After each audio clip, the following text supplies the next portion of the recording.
आज सकाळी आकाशचा डबा रेडी करून दिला आणि त्यांनी कामावर गेल्यानंतर माझी ही अशी काहीतरी उचापती कामं चालू असतात।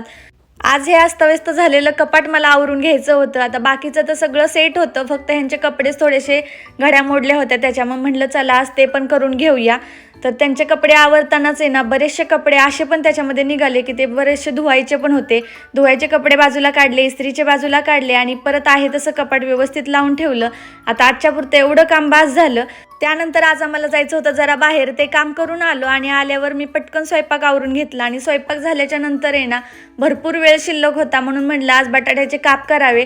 आणि आकाश बघा इथं त्यांना भूक लागली म्हणून कसे करत होते। असो मी बटाट्याचे काप करायला घेतले, कांदा थोडासा एक्स्ट्रा शिल्लक राहिला, आता तो टाकून कुठं द्यावा म्हणून मी त्या कापामध्येच घालणार होते। आणि इकडे माझ्या मम्मीचा पण व्हिडिओ कॉल चालू होता, तर तिने उपवासाच्या काही काही वेगळ्या वेगळ्या रेसिपी ती बनवत असते, तेच ती मला दाखवत होती।